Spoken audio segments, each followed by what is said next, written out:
오늘 저는 여러분들 함께 목자들이 받은 은혜라는 제목으로 말씀을 같이 생각해 보겠습니다. 어떤 심리학 교수 한 분이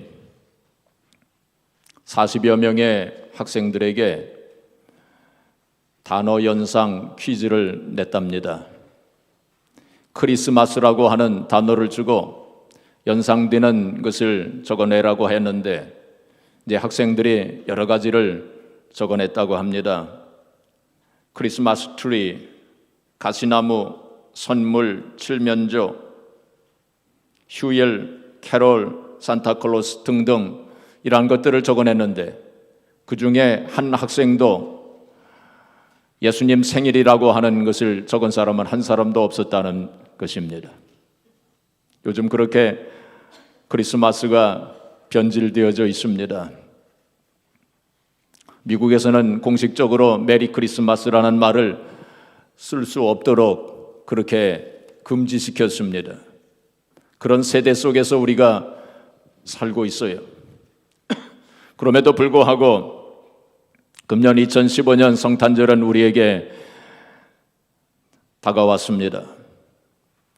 성탄절은 예수 그리스도께서 인간의 육체를 입으시고 이 세상에 오신 인류 역사상 최대의 사건이요, 가장 기쁘고 복된 소식입니다.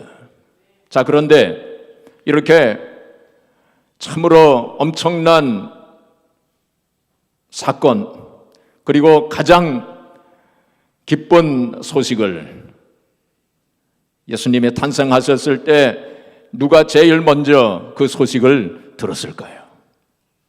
그 당시 제사장들이었습니까? 아닙니다.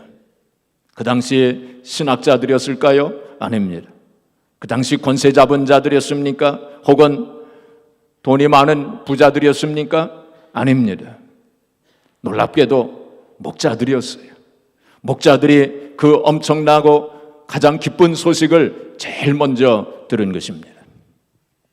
그 당시 목자들은 어떤 사람들이었느냐면은 사람 취급을 받지 못하던 그러한 때였어요. 그들은 사람들로부터 멸시와 천대를 받는 그러한 사람들이었습니다. 그들은 가축의 오물을 받는다고 해서 부정한 사람들로 그렇게 치부당하고 있었습니다. 경건한 유대인들이 가져서는 안 될 6가지 직업이 있었는데 그 중에 하나가 바로 목자였어요. 그리고 바리새인들은 목자들과 상종을 하지 않도록 그렇게 했어요. 그러니까 이 목자들은 가장 사회적으로 가장 그 밑바닥에 살고 있었던 그러한 사람들이었습니다. 그런데 그러한 사람들에게 그렇게 사람 취급을 받지 못하던 그 목자들에게 가장 복되고 기쁜 소식이 처음으로 증거되어졌고 전해졌고, 그들은 천군 천사들이 부르는, 오늘 성가대가 우리 크리스마스 칸타타를 간단하게 했지만은 그 천군 천사들이 그 성탄절 칸타타를 하지 않았습니까? 그때 제일 처음 들은 사람들이 바로 목자들이었어요. 목자들이 그 성탄절 칸타타를 들은 거 아닙니까? 그래서 우리가 그 전에 한국교회에서 새벽송 하지 않았습니까? 성탄절 새벽에 그 새벽송을 했는데, 지금은 잘 하지 않지만은 새벽송의 유래가 바로 그 천군 천사들의 그 성탄절 찬송에서 나왔다고 그렇게 보는 것입니다. 자, 그렇다면 어떻게 해서 이렇게 사회적으로 제일 천대받던 그 목자들이 그 기쁘고 복된 성탄의 소식을 제일 먼저 들었을까요? 우연하게 되어진 일일까요? 아닙니다. 우연하게 되어진 일이 아닙니다. 여기에 깊은 의미가 있을 것입니다. 그래서 오늘 성탄주의를 맞이해서 그 의미를 한번 찾아보고자 하는 것입니다. 우리가 성탄절을 맞이하여 영적으로는 정말로 그 옛날 목자들의 모습과 같은 그러한 영적인 모습을 우리가 가져야 할 것입니다. 첫째로 목자들은 깨어있는 사람들이었어요. 어떤 사람들이었습니까? 깨어있는 사람들이었어요. 한밤중에 모든 사람들이 잠자고 있는 그 밤에 그 목자들은 깨어 있었어요. 물론 그들은 양떼를 지키기 위해서 깨어 있었을 것입니다. 그러나 여기에 영적인 의미가 있어요. 천사들이 이 기쁜 예수 그리스도의 탄생 소식을 누구에게 전할까? 그들이 잠자고 있는 사람들에게로 가겠습니까? 당연히 깨어있는 사람들에게로 가지 않겠습니까? 그래서 목자들에게 가서, 깨어있는 목자들에게 가서 그 소식을 전했던 것입니다. 우리가 영적으로 깨어있을 때에 영적으로 깨어있는 사람에게 하나님의 은혜가 임하시는 줄 믿으시기 바랍니다. 영적으로 깨어있는 사람들이 하나님의 영광을 체험하게 되는 것입니다. 성경에 보면은 깨어있으라 하는 말씀이 여러 번 나오는 것을 우리가 보게 됩니다. 우리가 잘 알고 있는 것처럼 예수님께서 겟세마네 동산에 가서 기도하실 때 베드로, 요한, 야고보와 함께 가셨는데 예수님이 기도하실 때 베드로, 요한, 야고보가 졸지 않았습니까? 그때 예수님께서 마태복음 26장 41절에 시험에 들지 않게 깨어서 기도하라. 마음은 온유로되 육신이 약하도다. 그렇게 말씀하지 않으셨습니까? 깨어서 기도하라. 깨어서 기도하라. 그렇게 말씀하셨어요. 바로 우리들 한 사람 한 사람에게도 주님께서 지금 그 말씀을 하시는 것입니다. 마가복음 13장 33절에 보시면 주의하라 깨어있으라 그때가 언제인지 알지 못함이니라. 주의하라 깨어있으라 하고 또 말씀하셨어요. 그 다음에 또 36절 마가복음 13장 36절에 보시면 그가 호련히 와서 너희가 자는 것을 보지 않도록 하라. 주님께서 오실 때에 우리가 자고 있는 것을 주님께서 보시지 않도록 우리가 늘 깨어서 준비하고 있으라. 주님께서 말씀하신 것입니다. 또 마가복음 13장 37절에 보시면은 자, 우리 같이 읽어볼까요? 시작. 깨어있으라. 내가 너희에게 하는 이 말은 모든 사람에게 하는 말이니라 하시니라. 깨어있으라. 주님께서 이 말씀을 하셨는데 깨어있으라 이 말은 그 당시 제자들에게만 주시는 말씀이 아니라 모든 사람에게 깨어있으라 이 말을 내가 하는 것이니라. 주님께서 이렇게 특별히 강조해서 말씀하셨어요. 바로 21세기 초반을 살아가고 있는 우리들에게도 오늘 이 자리에 앉아있는 우리들 한 사람 한 사람에게도 주님께서 아무개야 깨어있으라 하고 말씀하시는 거 아닙니까? 그런데 이 시대는 지금 영적으로 잠자고 있는 시대예요. 우리가 살고 있는 이 시대를 우리가 잘 분별해야 됩니다. 지금 영적으로 잠자고 있는 시대 속에서 우리가 살아가고 있다는 사실을 우리가 분명히 알아야 됩니다. 어떤 학자가 그런 설문지 조사를 했는데 현대인들이 가장 원하는 것이 무엇인가? 그거를 설문조사를 했답니다. 근데 그 가운데서 두 가지가 두드러지게 나타났는데 현대인들이 가장 원하는 것 두 가지가 뭘까요? 한번 생각해 보세요. 여러분들이 가장 원하는 두 가지가 뭡니까? 한번 생각해 보세요. 현대인들에게 그 설문조사를 했더니 두 가지가 나왔는데 두 가지가 두드러지게 나오는데 그게 뭐냐면은 돈과 시간이었답니다. 돈과 시간, 그거를 가장 원한다고 그렇게 많은 사람들이 적었다는 것입니다. 그걸 다른 말로 바꿔 말하면 뭘까요? 경제적 풍요와 시간적 여유를 가리키는 거예요. 사람들이 원하는 것이 경제적 풍요와 시간적 여유를 다른 무엇보다도 원한다는 것입니다. 이걸 다른 말로 바꿔 말하면 풍요와 태평입니다. 풍요와 태평. 풍요한 것을 원하고 또 좀 시간적으로 여유 있고 좀 태평하게 좀 살았으면 좋겠다 하는 그것을 사람들이 원하는 것입니다. 자, 그런데 말이죠. 이 풍요와 태평이 꼭 좋은 것만 아닙니다. 물론 그 자체가 또 나쁜 것도 아닙니다. 이 풍요와 태평, 이것을 우리가 잘 쓰고 하나님의 뜻대로 쓰면 좋은 것입니다.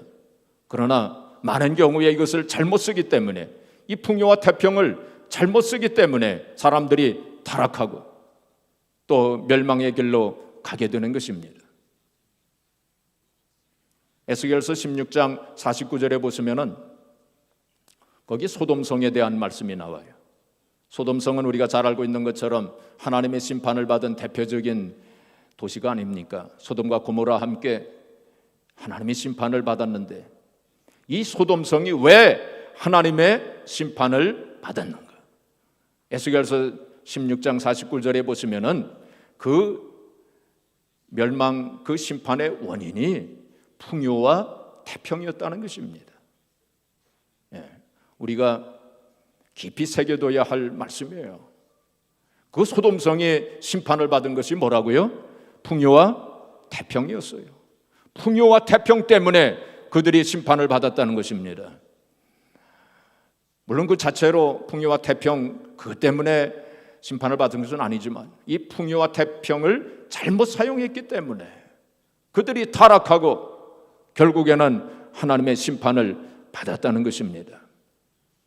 풍요와 태평, 그 소돔성의 대표적인 죄가 뭔 줄 아세요? 바로 동성애였어요. 동성애.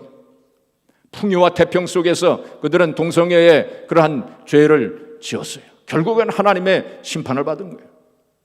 현대 사회가 어떤 시대입니까? 바로 풍요와 태평의 시대 속에서 우리가 살아가고 있어요. 물론 모든 사람들이 다 힘들다, 다 불황이다, 너무 빡빡하다, 뭐 그런 말들을 우리가 하면서 살지만은 그래도 지금까지 인류 역사상 지금 현대 사회처럼 풍요와 태평의 시대가 언제 있었습니까? 우리가 살고 있는 이 시대가 지금 풍요와 태평의 시대예요. 그래서 많은 사람들이 이 풍요와 태평을 잘못 사용하고 있어요. 그래서 영적인 잠을 자고 있고 그리고 타락하고 있고 우리 현대사회 이 동성애가 기승을 부리는 것도 우리가 깊이 생각해 봐야 될 현상이라고 생각합니다. 그래서 이 풍요와 태평 이걸 잘못 사용해 가지고 영적인 지금 잠을 자고 있습니다. 유럽은 이미 깊은 잠에 빠진 지 오래됐어요. 미국도 지금 제가 볼 때는 잠이 든 지 시간으로 따져본다면 한 2-5시간 된 것 같아요. 그리고 한국은 어떻습니까? 한국은 그래도 조금 나은 것 같아요. 한국은 지금 졸고 있는 상태예요. 그 세계 전체가 영적으로는 다 지금 자고 있는 시대 속에서 우리가 살고 있는 거예요. 깨어있는 사람이 별로 없다는 것입니다. 우리는 과연 깨어있는가? 지혜로운 다섯 처녀처럼 지금 깨어서 준비하고 있는가? 우리의 등불은 켜져 있는가? 하는 거 한번 생각해 봐야 됩니다. 옛날 미국에서 그런 일이 있었다고 합니다. 그 당시는 이제 마차를 타고 다니던 시대였는데 기차는 있었대요. 그래서 기차 길에 이제 건널목이 있지 않습니까? 건널목에는 이 건널목 지기가 이게 늘 지키고 이제 마차가 지나갈 때 그걸 조심하라고 이렇게 경고하고 신호를 보내고 건널목 지기가 건널목마다 있었는데 한 번은 밤중에 한 가족이 마차를 타고 가다가 기차와 충돌을 했어요. 그래가지고 일가족이 몰살을 당하는 큰 비극적인 사건이 일어났어요. 그래서 거기 건널목 지기를 불러다가 신문을 했답니다. 당신이 그날 밤 거기에 있었습니까? 있었습니다. 당신은 그때 기차가 오는 것을 알고 있었습니까? 알고 있었습니다. 기차가 오는 그 정한 시간에 기차가 오는 것을 알고 있었습니다. 그러면 당신은 당신의 등불을 좌우로 흔들었습니까? 이제 마차를 타고 오는 사람들에게 경고하기 위해서 당신의 등불을 흔들었습니까? 하고 그렇게 물었어요. 그러자 그 건널목지기가 흔들었습니다. 그러니까 이게 어떻게 된 겁니까? 더 이상 추궁할 수가 없었어요. 그래서 그 사건은 일단락 되고 말았습니다. 그런데 세월이 흘러가지고 이 건널목지기가 이제 이 세상을 떠나는 임종의 자리가 되었습니다. 근데 이 건널목지기가 막 신음을 하면서 불쌍한 사람들 하고 이렇게 소리를 지르는 거예요. 그래서 옆에 있던 친구가 자네 왜 그러는가? 뭐 할 말이 있는가? 하고 물어보니까 이 사람이 얘기를 하는 거예요. 그 신문관이 나에게 질문하지 아니한 질문이 있었다고. 그러면서 나는 그때 등불을 흔들기는 했지만은 내 등불은 꺼져 있었노라고. 꺼져 있었다고. 흔들긴 했지만 내 등불은 꺼져 있었다고. 신문관이 네 등불이 켜져 있었느냐? 그 질문을 하지 않았다고. 결국은 나 때문에 내 등불이 꺼져 있었기 때문에 그 일가족이 몰살을 당했다고. 그렇게 흐느껴 울었다는 것입니다. 여러분, 우리의 등불은 어떠합니까? 지금 우리의 등불이 켜져 있습니까? 여러분의 등불이 지금 켜져 있습니까? 우리가 영적인 잠에서 깨어 있습니까? 우리가 혹시 잠을 자고 있지는 않습니까?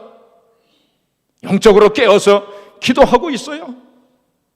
영적으로 깨어서 하나님 말씀을 늘 묵상하면서 그렇게 살고 있습니까? 영적으로 깨어서 나에게 주어진 사명을 충성스럽게 감당하고 있습니까? 한번 우리가 생각해 봐야 돼. 누가복음 21장 34절에 보시면 뭐라고 말씀하냐면 너희는 스스로 조심하라. 너희는 스스로 조심하라. 그렇지 아니하면 뜻밖의 그날이 너희에게 덕과 같이 임하리라. 주님께서 하신 말씀이에요. 우리가 스스로 조심해야 됩니다. 우리가 이 시대를 살아가면서 다른 사람들 다 잠자고 있는 이 시대 속에서 우리 스스로 조심해서 점검해 봐야 돼요. 우리 신앙을 점검해 봐야 됩니다. 내가 지금 잠자고 있지는 아니한가? 그날이 덕과 같이 우리에게 호련히 뜻밖의 우리가 생각하지 못한 그때에 우리의 인생의 종말이 올 수 있고 하나님의 심판이 올 수 있다고 주님께서 경고하시고 있는 것입니다. 바로 2000여 년 전에 그 목자들은 깨어있는 사람들이었어요. 둘째로 목자들은 순수한 믿음의 사람들이었습니다. 어떤 사람들이었어요? 순수한 믿음을 가진 사람들이었어요. 그들은 단순하게 믿었습니다. 이것저것 생각하지 아니하고 계산하지 아니하고 어린아이와 같이 단순하고 순수한 믿음을 가지고 있는 사람들이었습니다. 천사들이 나타나서 너희를 위하여 구주가 나셨도다. 너희를 위하여 구주가 나셨으니 이제 구유에 누인 아기를 버리라 하고 그렇게 말을 전하여 줬어요. 그때에 목자들이 어떻게 메시아가 구유에 태어났을 수 있느냐 이런 의심도 할 법했지만은 그들은 그렇게 의심하지 아니했습니다. 그들은 그 말씀을 듣고 그것을 그대로 믿었어요. 그리고는 빨리 갔다고 했습니다. 여기 오늘 본문 말씀에도 보면은 그 말씀을 듣고 16절에 보면 빨리 가서 마리와 요셉과 구유에 누인 아기를 찾아서 그랬어요. 여기 찾아서라고 하는 단어의 원문의 의미는 한참을 찾았다는 것입니다. 많이 찾았다는 의미가 포함되어 있어요. 계속해서 찾았다는 의미가 포함이 되어 있습니다. 그러니까 아마도 이 목자들이 금방 아마 예수님을 찾지 못했던 것 같아요. 여기도 가보고 저기도 가보고 아마 여러 군데 아마 찾아봤던 모양입니다. 그들이 조금이라도 의심했다면 조금 찾아보고서는 아니구나, 우리가 잘못 들었나 보다, 이건 아니다 하고선 중단했을는지 모릅니다. 그러나 그들은 확실하게 믿었기 때문에, 단순하게 믿었기 때문에 끝까지 찾아보고 결국에는 구유에 놓인 아기 예수를 찾아서 예수님께 경배했던 것입니다. 사랑하는 성도 여러분, 믿음은 선택입니다. 믿음은 뭐요? 선택이요. 선택입니다. 우리가 하나님의 말씀을 선택하느냐, 아니면 자기의 이성과 경험과 세상의 상식과 혹은 과학을 선택하느냐, 바로 선택이에요. 우리는 순간순간 이 선택을 하면서 우리가 신앙생활을 하는 거예요. 순간순간 내가 하나님 말씀을 선택하느냐, 아니면 이성과 경험과 상식과 과학을 선택하느냐? 이 선택이요. 근데 많은 사람들이 바로 자기의 경험과 상식, 과학을 하나님 말씀보다 선택합니다. 그렇기 때문에 하나님 세상 창조를 믿지 못하는 거 아닙니까? 그렇기 때문에 예수님께서 동정녀 탄생을 하셨다는 그 사실을 믿지 못하는 거 아닙니까? 그렇기 때문에 예수님께서 나를 위해 십자가에 달려 돌아가셨다는 그 사실을 믿지 못하는 거 아닙니까? 그렇기 때문에 예수님께서 3일 만에 사망 권세를 이기시고 부활하셨다는 사실을 믿지 못하는 거예요. 그렇기 때문에 예수님께서 재림하실 거라는 그 사실을 믿지 못하는 거예요. 그러나 어떤 시대에도 또 오늘날에도 소수의 사람들은 다른 어떤 것보다도 자기의 경험이나 이성, 상식, 과학보다도 하나님 말씀을 선택하면서 사는 거예요. 순간순간 하나님 말씀을 선택하면서 사는 사람들이 어느 시대에나 있었고 지금 우리가 살고 있는 이 시대에도 그런 사람들이 있습니다. 우리가 2015년 성탄절을 맞이하여 우리의 믿음을 한번 점검해 보세요. 나는 어떤 믿음을 가지고 있는가? 이것저것 생각하고 계산하고 하나님 말씀보다 다른 것을 앞세우는 그러한 믿음을 가지고 있지는 아니한가? 우리가 목자들처럼 단순한 믿음, 어린 아이와 같이 그대로 믿는 말씀을 최우선적으로 두는 그러한 믿음을 내가 과연 가지고 있는가? 바로 우리가 그런 믿음을 가지고 있을 때 그러한 사람들에게 하나님의 은혜가 임하고 또한 하나님의 영광이 체험된다는 사실을 알아야 합니다. 예수님께서 예루살렘에 계실 때에 베다니 나사로가 병들었다는 소식을 듣게 됩니다. 그때 예수님께서 이틀을 더 유하시고 베다니로 가시면서 내가 이제 나사로를 깨우러 간다. 그가 잠을 잔다. 그 전에 어떤 사람이 와가지고 나사로가 죽었습니다 하고 그 말을 전하여 주었을 때 예수님께서 내가 나사로를 깨우러 간다. 그런 죽은 것이 아니고 잠을 자고 있는 것이다 라고 이렇게 말씀하십니다. 그러니까 사람들이 그 말씀을 믿지 않았어요. 그리고 예수님께서 이제 나사로의 무덤에 가셔서 저 돌을 옮겨 놓아라. 무덤 앞에 놓인 돌을 보시고 그 돌을 옮겨 놓아라 하고 이렇게 말씀을 하시니까 마르다가 대답하기를 주님 죽은 지 나흘이나 되어서 이제 냄새가 납니다 하고 이렇게 말씀을 드리니까 그 예수님께서 뭐라고 말씀하셨냐면 네가 믿으면 하나님의 영광을 보리라. 믿으면 하나님의 영광을 보리라. 믿으면 하나님의 영광을 보리라. 한번 따라서 하십시오. 시작. 믿으면 하나님의 영광을 보리라. 오늘 이 시간에 예수님께서 우리들 한 사람 한 사람에게 아무개야 네가 믿으면 하나님의 영광을 보리라. 네가 믿으면 하나님의 영광을 보리라. 아무개야 네가 믿으면 하나님의 영광을 보리라. 그렇게 말씀하고 계십니다. 이걸 바꿔 말하면 무슨 뜻입니까? 네가 믿지 않으면 하나님의 영광을 보지 못하리라. 그 말씀 아닙니까? 그래서 우리 어떤 상황 속에서도 확실한 믿음, 의심하지 않는 믿음을 우리가 가져야 돼요. 그럴 때 주님께서 그 말씀을 하시고 그 나사로의 무덤에서 나사로야 나오라 하시니까 그 나사로가 수족이 동여진 채로 그리고 수건이 얼굴에 있는 채로 그 무덤에서 나왔다고 성경은 분명하게 기록하고 있는 것입니다. 이렇게 우리가 믿을 때 하나님의 영광을 보게 되는 거예요. 우리가 이 세상 살아가면서 얼마나 어려운 일들 많습니까? 문제와 고난과 환난 속에서 우리가 끊임없이 살고 있지 않습니까? 그러한 가운데 우리가 믿으면 하나님의 영광을 보면서 살 수 있다고 성경은 우리들에게 오늘 이 아침에 말씀하시고 있는 것입니다. 마지막으로 목자들은 어떤 사람들이었느냐면은 전파하는 사람들이었어요. 어떤 사람들이었습니까? 전파하는 사람들이었어요. 천사들이 이제 그 예수 그리스도의 탄생의 소식을 전해 주었을 때에 그 목자들은 뛰어갔다고 했습니다. 빨리 갔어요. 가가지고 전하여 줬습니다. 마리와 요셉에게 그 사실을 전하여 줬어요. 그 복음을 전하여 줬습니다. 아마 동방박사들에게도 전하여 줬을 것입니다. 다른 목자들에게도 전하여 주고 여관집 주인에게도 전하여 줬을 것입니다. 그들은 선물은 준비하지 못했지만은, 동방박사들처럼 선물은 없었지만은 아마도 예수님께서 가장 좋은 선물을 받았노라 하고 그렇게 말씀하셨을 거예요. 이 목자들은 감격과 떨리는 마음으로 그 소식을 전하였습니다. 그 목자들의 한번 그 생각을 한번 해보세요. 그 마음이 얼마나 감격과 기쁨 속에 있었는지 그걸 한번 생각을 해보세요. 우리에게 그러한 기쁨과 감격이 있습니까? 그러한 열정이 있습니까? 우리가 참으로 신앙생활 하면서 얼마나 많은 사람들에게 이 복음을, 이 기쁜 소식을, 예수 그리스도의 탄생을 우리가 떨리는 마음으로, 감격적인 기쁨으로 우리가 전하여 줬습니까?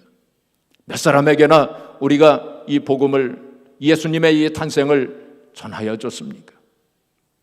혹시 우리가 신앙생활 이렇게 하면서 이제 고목나무가 된 것처럼 이제 무감각하고 성탄절이 오더라도 별로 감흥도 없고 기쁨도 없고 감격도 없지는 않은지, 우리가 아직 믿지 아니한 사람들을 만나도 예수 그리스도를 전파하지도 않고 예수님께서 이 세상에 육신을 입으시고 이 세상에 태어나셨다는 이 기쁜 소식을 전하지도 아니하고 그냥 지나치지는 아니하는지 한번 생각해 봐야 됩니다.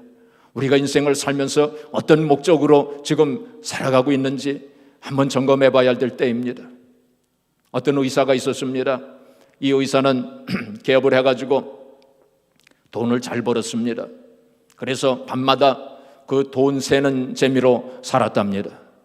하루는 돈을 한참 세다가 이런 생각을 했대요. 내가 이렇게 돈을 많이 벌어서 돈 세는 재미로 이렇게 살다가 이제 하나님 앞에 서게 될 때 하나님께서 너는 저 세상에서 뭐 하고 왔느냐 하고 이렇게 물으실 때에 저는 돈을 많이 벌어서 돈 세는 재미로 살다가 왔습니다. 그렇다면 하나님께서 뭐라고 말씀하실까? 주님께서 착하고 충성된 종이었다 하고 이렇게 말씀하실까? 아닌 것 같았어요. 내가 이렇게 사는 것이 아닌데 내 인생의 목적이 과연 무엇인가? 내가 어떤 인생의 목적을 가지고 사는 것인가? 그걸 생각해 보면서 다니엘서 12장 3절에 그 말씀이 생각이 나더랍니다. 많은 사람을 옳은 대로 인도한 자는 하늘에 있는 별과 같이 영원히 빛나리라 하는 이 말씀이 생각이 나더래요. 아하, 내가 지금까지 잘못된 목적을 가지고 살았구나, 그렇게 생각했어요. 그래서 그 다음 날부터 이제 환자들을 대할 때 정성껏 사랑으로 치료해 주면서 그들에게 복음을 전했답니다. 예수 그리스도를 전했대요. 그래서 한 사람 두 사람 이렇게 전도가 되고 그 영혼이 구원받아 이제는 돈 세는 재미가 아니라 구원받은 영혼의 숫자를 세는 재미로 그렇게 살았다는 것입니다. 우리는 과연 어떤 목적을 가지고 살아가고 있습니까? 우리에게 하나님께서 물질을 주시고 혹은 건강을 주시고 혹은 우리에게 시간을 주셨다면 바로 그걸 가지고 영혼 구원하라고, 전도하라고, 복음을 전하라고 우리에게 그걸 주신 거 아닙니까? 우리가 바로 그 인생의 목적을 바로 알고 살아야 할 터인데 우리는 과연 어떤 인생을 살아가고 있는지 한번 생각해 봐야 할 것입니다. 사랑하는 성도 여러분, 금년도 이제 성탄절이 다가왔어요. 그러나 많은 사람들에게 이 성탄절은 그냥 할러데이일 뿐입니다. 또 많은 사람들에게는 그냥 선물을 주고받는 그런 명절일 뿐입니다. 또 어떤 사람들에게는 이 성탄절은 그냥 즐기고 세상 쾌락을 쫓아서 파티를 하는 그런 구실에 불과할 것입니다. 그렇다면 우리는 어떠한가? 이러한 세대 가운데 살고 있는 수많은 사람들 가운데서 그래도 이 성탄절을 통하여 하나님의 은혜를 경험하고 하나님의 영광을 체험하는 그러한 사람들이 있어요. 종교개혁을 단행했던 마틴 루터가 성탄절 전날 밤에 이 숲속을 이렇게 산책을 하게 됐답니다. 자작나무가 쭉 이렇게 있는데 그 자작나무를 보니까 이 밤중에 반짝반짝 빛나더래요. 그 참 이상하다. 어떻게 해서 저렇게 반짝반짝 빛날까 하고 가서 이렇게 보니까 이 자작나무에 하얀 눈이 이렇게 소복히 쌓여 있는데 달빛이 비치니까 그것이 반짝반짝 빛나는 거예요. 그래서 마틴 루터가 그것을 보면서 깨달았답니다. 아, 그렇구나. 우리 인간이 참 자작나무 한 그루의 자작나무처럼 그렇게 보잘것없는 그러한 초라한 인생이지만은, 그러나 이 세상에 빛으로 오신 예수 그리스도의 빛이 임할 때 이렇게 찬란하게 빛이 나고 아름다운 인생을 살 수 있는 것이구나 하고 그렇게 생각을 했어요. 그래가지고 자작나무 하나를 이렇게 베가지고 와서 거기다가 촛불을 이렇게 켜놓았답니다. 그래서 크리스마스 트리가 바로 거기서부터 생겨나게 됐다는 거예요. 우리가 참 부족한 인생들이고 보잘것없이 초라한 그러한 인생들이지만은, 또한 우리의 삶 속에 어둠이 있지만은, 그러나 이 세상에 빛으로 오신 예수 그리스도를 우리가 믿고 예수 그리스도 안에서 우리가 살아갈 때, 이 세상에 빛으로 오신 예수 그리스도의 빛이 우리의 심령 속에 비치고 우리의 삶 속에, 우리의 생활 속에 비칠 때, 우리가 비록 참으로 부족한 인생들이지만은 우리를 통해서 그리스도의 영광의 빛이, 또 하늘의 영광의 빛이 찬란하게 비춰지게 될 것입니다. 우리가 이 성탄절을 맞이해서 우리가 예수 그리스도의 빛을 아직 믿지 아니하는 사람들에게도 비춰줘야 돼요.